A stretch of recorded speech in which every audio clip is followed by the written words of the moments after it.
Assalamu alaikum wa rahmatullahi wa barakatuh. This is Hamza Foy with Ihya 502 Podcast. This episode is Suhba Roundtable, where a group of young men will gather around the mic and talk about topics or issues that are relevant to the Louisville Muslim community. To introduce the Suhba, a group of young men and we gathered a couple months ago, and we wanted to address the lack of programming that would help our young men develop and become functioning members of our community. And to that end, we've been gathering almost every week since then. We started early 2020. We would have a mix of, recreational activities. We would sit down, read Islamic texts, and, sit at the feet of Imam Wasif at the River Road Masjid. And we would have different events catered to helping us develop, financial know-how, social skills, and just all around help us develop and to learn more about our deen and to once again become functioning members of our society. I'm actually sitting with one of the OG members, Adam Zahaf. Yo, what up? We started meeting early 2020, and this Suhba was intended to be a well-rounded program. Oftentimes in Muslim communities across the United States, we'll have like youth clubs, which I'm taking nothing away from that, but typically these youth clubs would be, some sort of like entertainment, which for people of a younger age, it is, necessary, and it for some people they see it as a way of keeping them around the masjid. So the intention is noble. However, we don't really have the kind of programming that transitions children to adulthood. And one of the largest components of that transition from childhood to adulthood is inculcating a sense of responsibility, in our young men and women. And I think that we lack the ability to talk to our young adults about being responsible members, both before Allah subhanahu wa ta'ala, but also as part of a larger community. The Louisville Suhba was seen as, at least a step in the right direction to, helping our young men transition to, functioning, financially independent and responsible adults. So Adam Zahaf, and I also have Max here. Go ahead and introduce yourself. Assalamu alaikum. My name is Max Kelly. That's my last name. Nice. Some people call me Hassan. There's a story. We'll talk about that later, inshallah. Inshallah.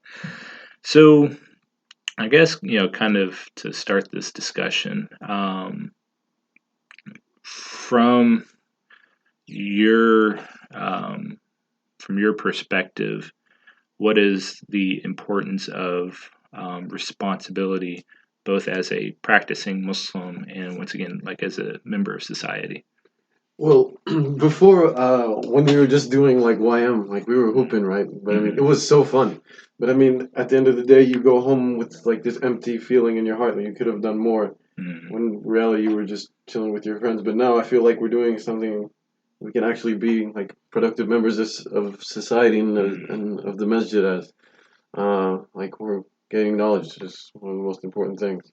And now you provided us a platform to do it with.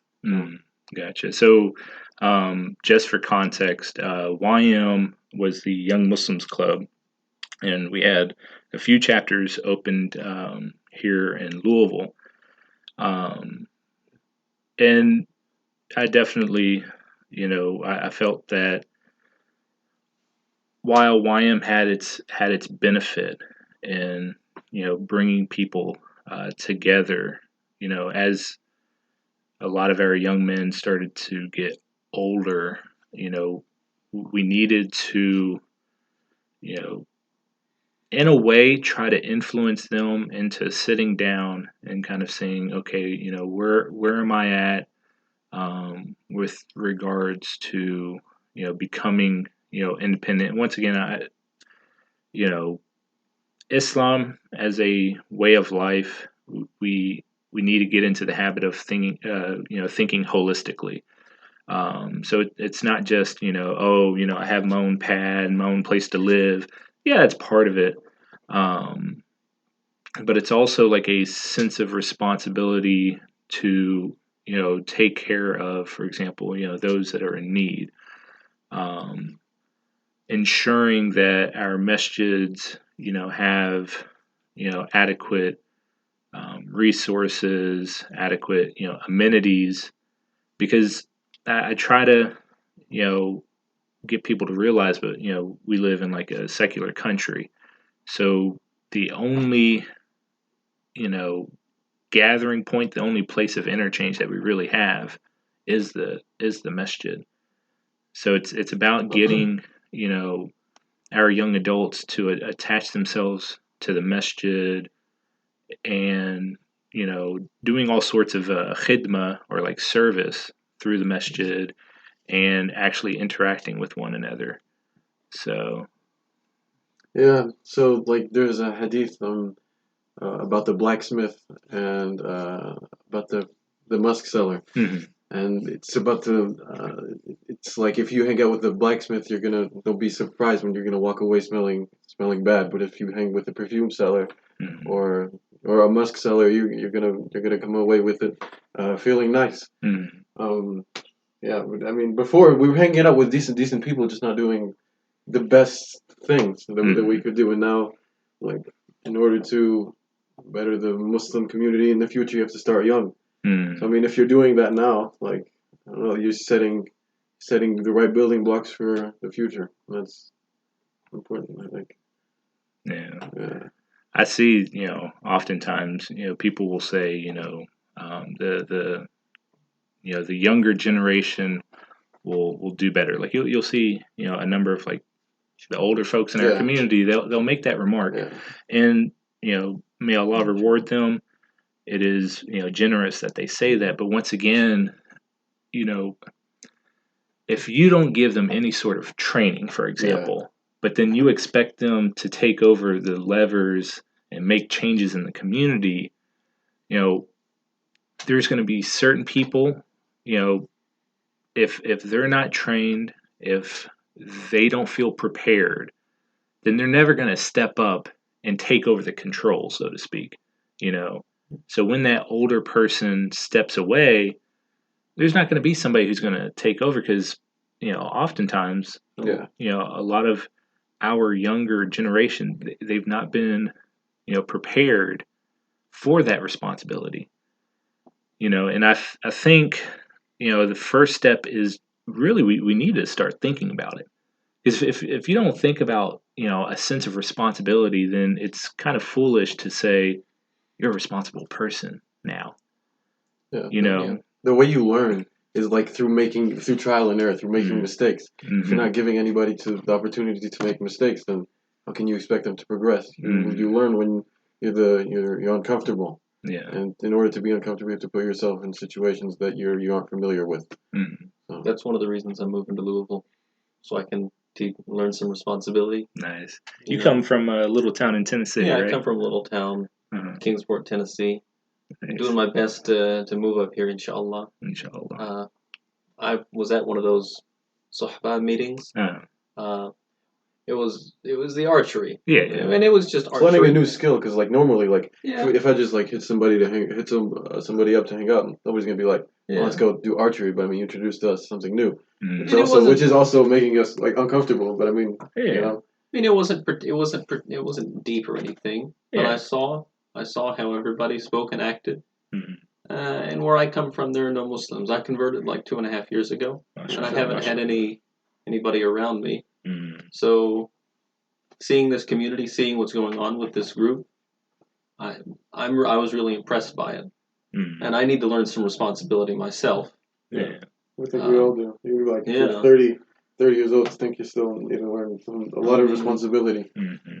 And that's also one of the intentions with the Suhba is we're not going to sit here and judge and kind of rank ourselves, but it's like we want to get together, be intentional about why we're getting together, and see what we can build from there. We would have different activities. I remember brother Akhtar Khan, he came and he Financial gave literacy. the workshop on well he did the resume building Oh yeah, and workshop. Zishan's brother. Zishan's brother, yep, Faizan. he talked about financial Yeah, literacy, and it's like we have to build a space where we feel comfortable learning about things that maybe we've never considered. Exactly.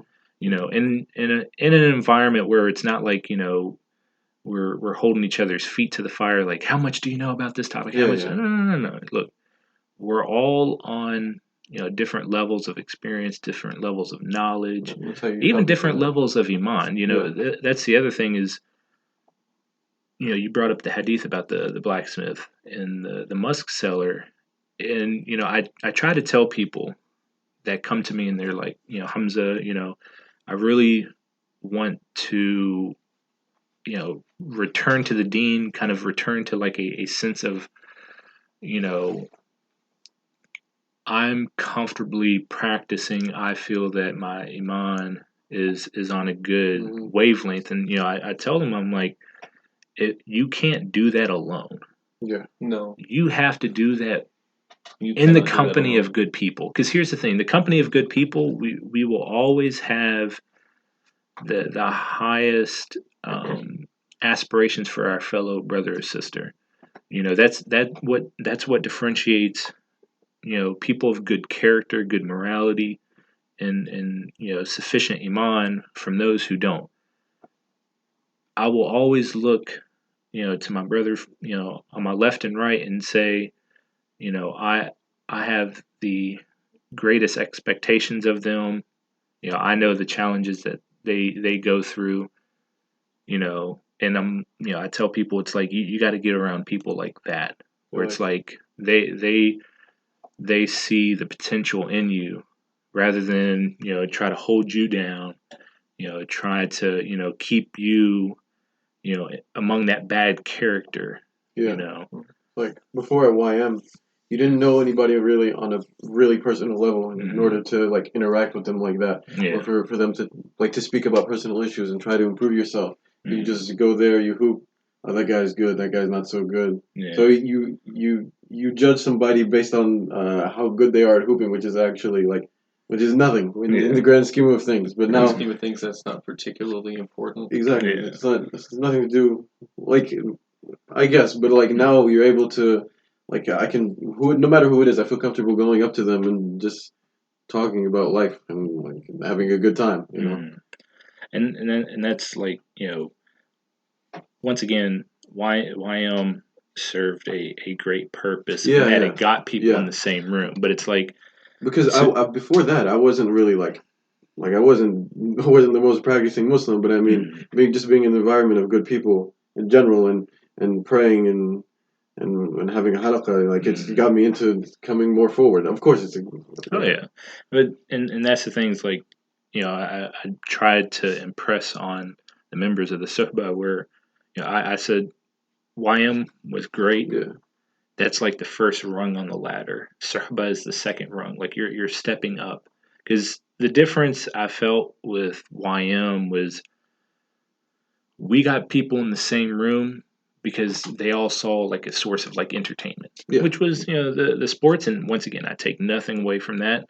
In fact, I often tell like the older people, I was like, them, the young guys participating in the sport if anything, that's also like them giving their body their rights. Yeah. We should be fit, for example. We should take Yeah. care of our bodies. With Suhba, though, it's a lot more intentional. It's a lot more you thinking, okay, I want to get something positive out of this. I want to learn about my deen. I want to learn, how to be, financially stable, because once again, Yeah. one of those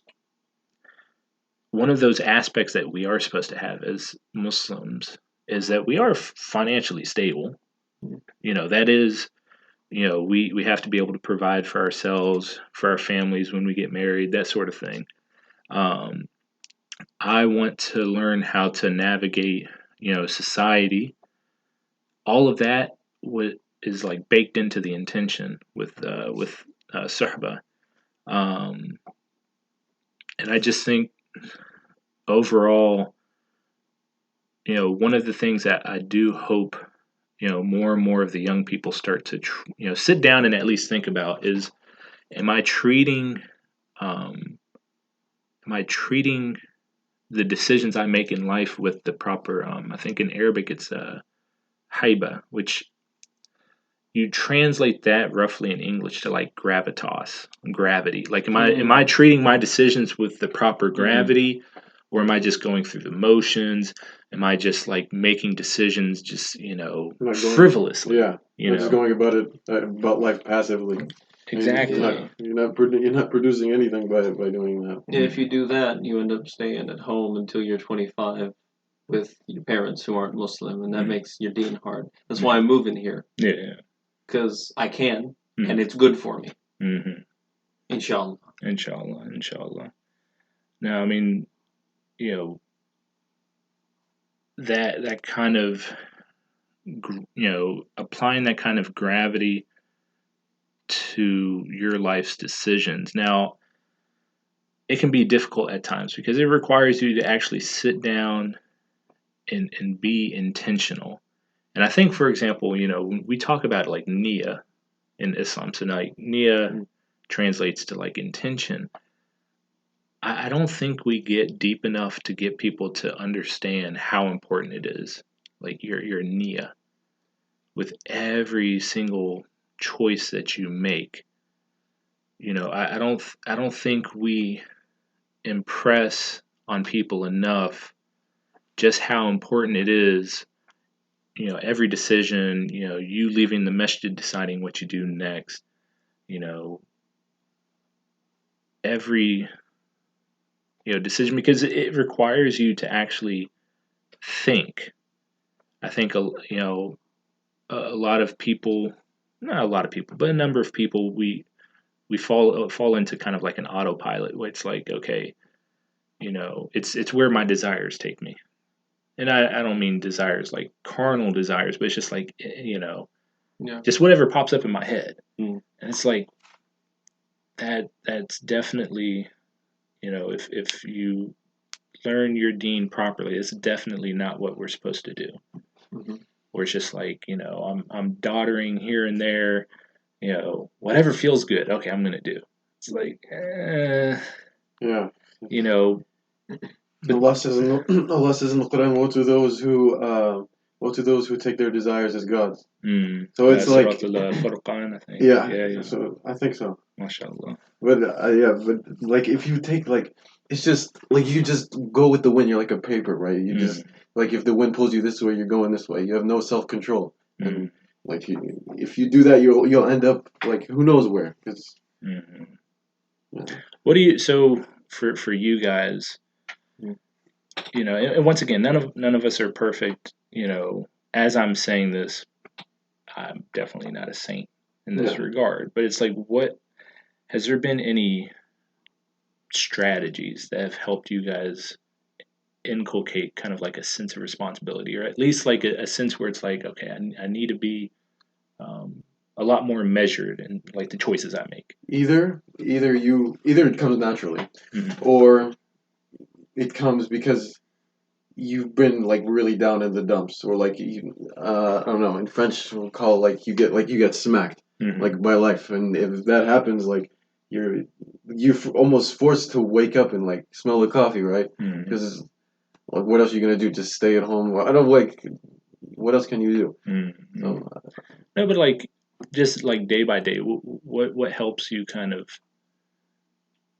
you know, what helps you make better decisions day by day? So like for example, do you keep like a calendar or like a note of like the things you got to do each day? Like, are there um, strategies? Are there tools? so I talked actually last year. I asked you like I think the same question. I'm like, how do I like provide structure to like my daily life? And you were like, yeah, make a calendar. Imam Wasif actually told us, down to the minute, you should schedule out your day and see how productive you are. And in Mashallah. school we had an assignment that every I think it was every an hour, half an hour, you had to write what you were going to do. And that I found myself those 3 days being one of the most productive I've ever been. Mm. And I think Salah helps you with that too. Because if you're like, okay, I got to run this many amount of errands today. Mm. I got to, whatever, I got to go grocery shopping. Okay, I'll do that between the Dhuhr and Asr. And then that's how you pick up and that's how you schedule your day. I found that productive as well. Yeah, because you got to make those prayers. Yeah. So you got to fit things in. You got to think about. You got to make the niyyah to go and do things in the proper time so that you don't miss salah.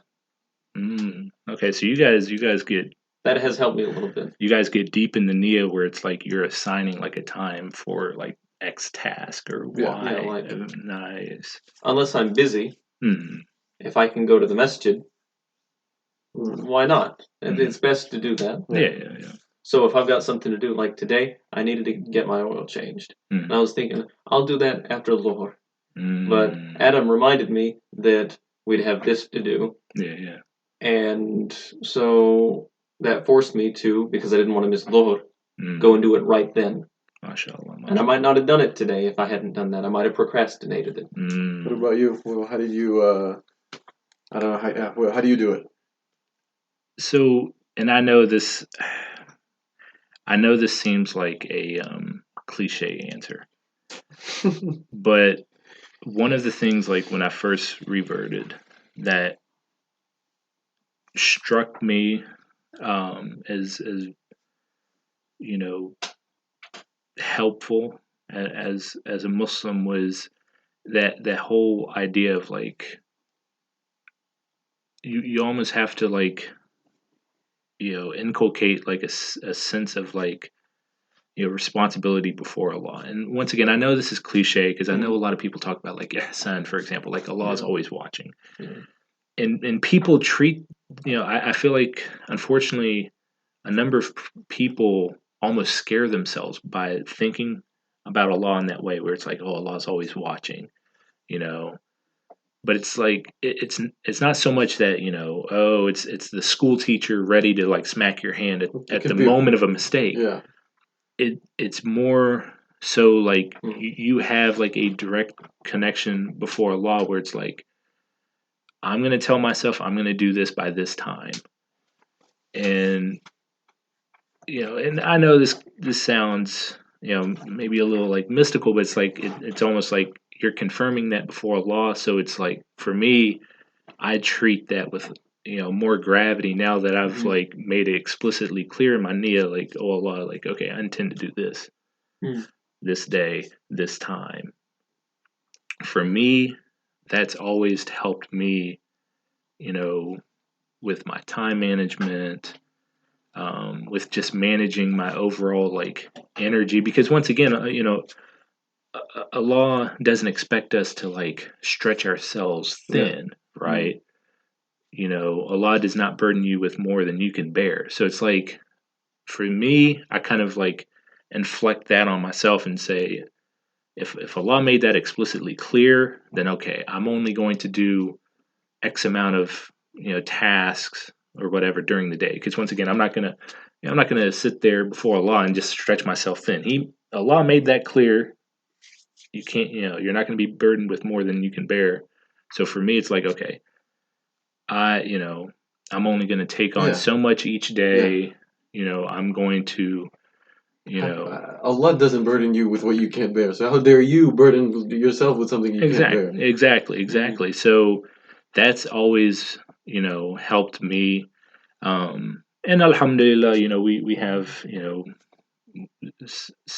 this technology like our smartphones and everything. So, it's a lot easier to, for example, create tasks on your phone that will give you notifications by, 30 minutes, in advance. That also helps me. I'm one of those tech geeks. On the flip side of that, this technology thing, Yeah, because I think you probably wanted to go into this a little bit eventually, so why not now? Okay. On the flip side of that, the technology can cause us a lot of distractions. They bring us away from our niyyah to get things done that we need to get done. That's very true. So I'll kind of, talk about like an experience that I recently had in relation to that. Okay. So, I use like a lot of the common social media apps, Facebook, Instagram, that sort of thing. Yeah. And, I would have all these pages liked on Facebook, all these people added. I think I had over like 1,200 people added on Facebook. Now, for some people, it's like, oh man, you must be popular, or oh man, and it's like, I realized I cut that down. So, for example, on Facebook, I think I like maybe a dozen pages now, and I have maybe 600 friends added on there. And like I explicitly went through and like I unfollowed most people on Facebook. It's not out of like, oh, I don't care about you, but it's like, a number of people on there, they were just posting frivolous stuff. Yeah. So that ends up on your feed. Too much clutter. Some of these pages, were like about movies and TV shows, and it's just like, once again, it's like, what relevance does that carry in my life currently? Okay, unfollow all that. And I noticed, and I know people, hear stories like these and they think, oh, it's hyperbole, but I'm serious when I say I've unfollowed all those people, all those pages. My news feed, it's a few like scholars like with ijaza, a few like local news sites, because usually local news, it's not as they're not engaged in what's called like histrionics, where it's like just like exaggeration and oh, the sky is falling. Yeah, you get that unfortunately with like the major news outlets like CNN and Fox and MSNBC. You have to entertain people. That's the truth. I'll have like the local news sites like WFPL, where it's like, okay, it's strictly news, it's information. Yeah. I'm serious when I said that I've felt, it's weird, like happier. Like I felt not happier, but it's like I definitely felt like a mood shift in the positive direction, because I was not exposing myself to a bombardment of this is terrible. So and so is a horrible person. Oh, makes your time more valuable to you. Your time more valuable. You're not sapped of like energy, because I hate to say there's a hadith. The Prophet sallallahu alaihi wasallam, he said that anybody who claims that the people are ruined is the most ruined among them. So it's like if you're constantly just negative, it affects yourself, because it kills any willpower to affect positive change. But if you're exposing yourself to that negative person's, vitriol, guess what? It saps your willpower to do something positive. I did that on Facebook. I did that on Instagram, and wallahi, I felt much more positive. That's not to say that we don't have problems in our community, that we don't have issues. But if you're sitting there constantly being negative, that also, at least to me, that also takes away from your sense of responsibility of what can I do to change it. Yeah. It's like we have our phones in our hands at least 5 hours a day, maybe more. And you think about it, whenever you're bored, you're just trying to kill time, you're just wasting. So like on Instagram or TikTok or Facebook or whatever, just scrolling through what you decided to follow. And then you're following it, and then it just puts thought in your head, oh man, I know that person who does that, and like it takes you absolutely nowhere. You're just hating on the person in your head. Like it just like you said, it just drains your thoughts. Like in order to actually do something productive. Or you're just thinking about frivolous things that don't matter at all. And I don't think matter of fact, I challenge listeners to do this. So I found out that like on your phone, you can set like the display to be what's called grayscale. So like the icons aren't like colorful, that sort of thing. Yeah. And I don't know if it was, I think it was maybe Imam Shadi al-Masri or somebody else, but he also posed this challenge. He's like, turn your notifications off. Have your phone on grayscale display. And he's like, I guarantee you'll be less distracted. I'll have to try that, inshallah. And once again, I know that some people that are listening, they might think that, oh, Hamza, are you becoming like a Luddite? So a Luddite, it's a like an American cultural term. It's like somebody who like completely eschews all technology. Similar to the people in Pennsylvania, Amish. Yeah. I'm not saying be Amish. I know, I'm like Pennsylvania. I'm not saying be Amish. What I'm saying is, once again, and I know this is challenging for some people, so don't expect to be able to do this like overnight. But start thinking intentionally about the decisions you're making with the stuff that you interact with. Because once again, this smartphone, the computer, they're very useful. But I think this quote is attributed to Ali ibn Abi Talib. I don't know, and let me make it clear. I don't know if this quote actually came from his mouth. But he basically said, make sure that your possession, like, make sure you're the owner over your possessions and that your possessions are not owners over you. It's like, so all, the smartphone, the computer, all this technology is useful in the right hands and with intentional use. Yes. But just, especially with this modern technology, make sure that you have your self-control at the end of the day. But no, I mean that. Yeah, you'll have to show us how to do that after. I got you. I'm interested. iPhone, right? You can do it on Android, iPhone, yeah. Okay. Well, all of them have that capacity, but I definitely think that a number of our technologies nowadays, particularly social media, definitely affects somebody's sense of like responsibility. In that, if you're constantly distracted, then you're never actually focusing on, okay, my responsibility. And maybe I want to pick another word, because it's not just responsibility, but it's like my own self-control. What can I do in a given situation? What can I do to improve? I feel that a lot of our young people should revisit and start thinking consistently about self-improvement. There's a quote. I don't know if it's a quote or somebody just said it, or that makes it a quote. But just like you should have two friends. One, Allah, and second one, whoever reminds you of Allah. It goes the same thing of what you're wasting your time with. I mean, you're wasting with your time with something that isn't beneficial to you. Why are you doing it? It makes sense in hindsight, but like you said, we're pulled into it by our desires and by the bright colors. As foolish as we are, we see bright colors, we go to it, right? Yeah. It's Allah guide us. Inshallah. Yeah, I mean, I think that we are going in the right direction in terms of at least trying to give nasiha to our young folks about, once again, inculcating a sense of responsibility. I will say this has traditionally been done through like what we call in English rites of passage, and I don't really see that a lot nowadays.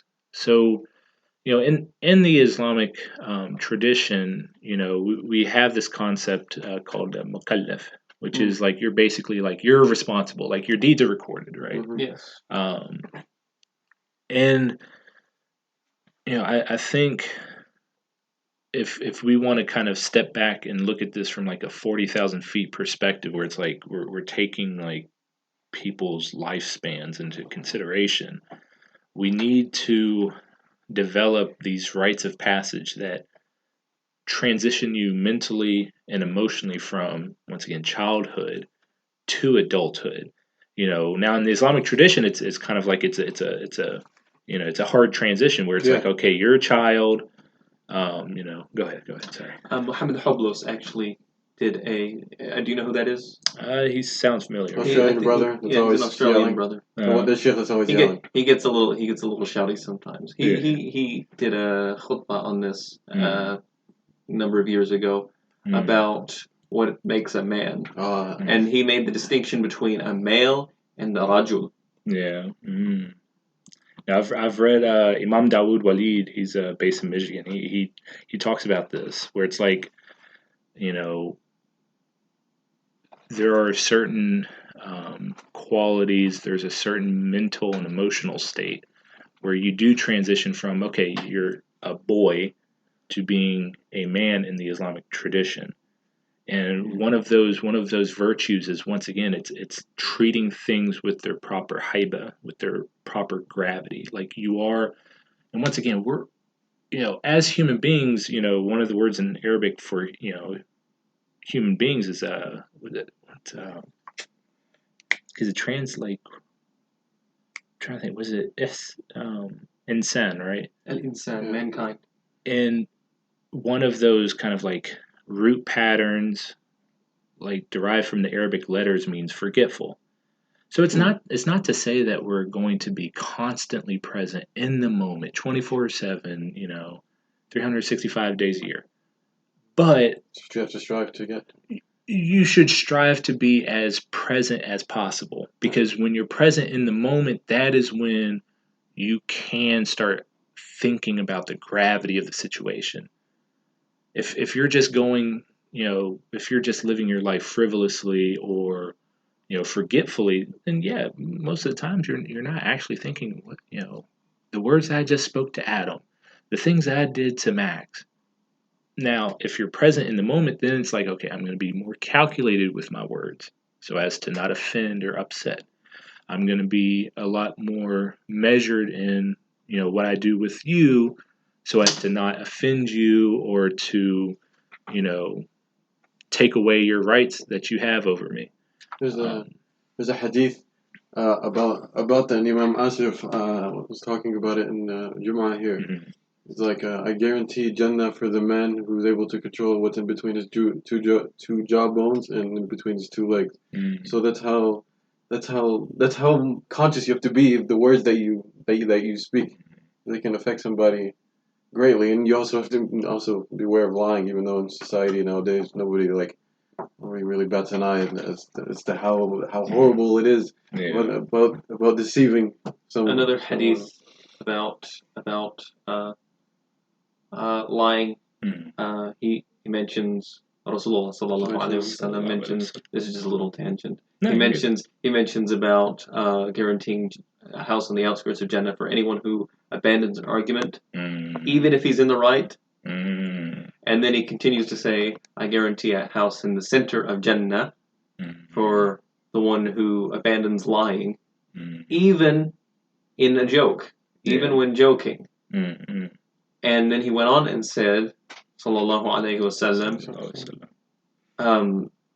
he guarantees a house in the highest point in Jannah for the one who has good manners, good akhlaq, good adab. MashaAllah, MashaAllah. Yeah, bro. There's also Ali ibn Abi Talib, who said the first to apologize is the bravest, the first to forgive is the strongest, and the first to forget is the happiest. So that's what strength is. Like you're talking about the Rijal earlier. It's not who can beat up who or who. It's not in strength. That's how you measure strength. It's you you measure it in like more emotional characteristics or more things that you have to. It's harder things that to are do. actually the hardest on the inside Exactly. to do. The thing you have to really struggle and fight with your nafs to do. And being able to struggle and fight with your nafs, to overcome your nafs, I think that's what you are looking for when you're talking about responsibility and whatever other word you want to use for that. That's what we're talking about. Getting over our nafs to do things that are worthwhile in the dunya and in the akhirah. MashaAllah, MashaAllah. All right. Yeah. Think this is a good end point for our discussion? What time are we here for? 4, yeah. MashaAllah. All right, I'm going to kind of plug Suhba one more time. We are open to any young men who would like to join. There is, we'll say, like a soft age limit, preferably like 16, 17, if you're able to, kind of be mobile and meet us. What's the age cap? The soft age cap. It's or crazy. Is there an age cap? 53. Okay, there we go. I don't know if there's an age cap because I'm breaking it. If anything, I'm 27. So we say age limit, but yeah, like a minimum age. It's not like an age cap. It's like if you get over a certain age, you're probably not going to be involving in the suhba. Well, I mean, to be fair, in the ideal situation, if you're older, we could use like more mentor type figures. But no, we definitely invite any young brother who wants to really improve himself holistically. Like I said, one of the components for the suhba is we do seek and attain Islamic knowledge in terms of like understanding like their deen, the fiqh. But we also, in line with that holistic understanding, we do, have programs to, help the young brothers kind of, learn financial literacy, maybe attain, good employment, that sort of thing. Because once again, this all ties together.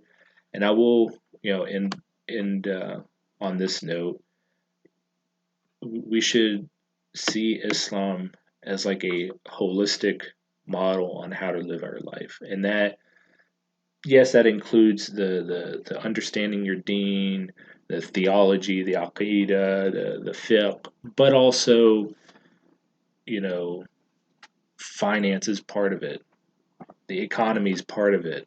The akhlaq is part of it. Mm-hmm. The social structure is part of that. So the Suhba is definitely a holistic group. Alhamdulillah, we've had a great number of workshops. We'll pass around like resources or job opportunities, that sort of thing that might help our folks, scholarships, that sort of thing. So Jazakallah khairan for listening. This ends this episode of Suhba Roundtable. Follow us on YouTube, Spotify. We also have a Facebook and Instagram page. Jazakallah khairan. Wassalamu alaikum.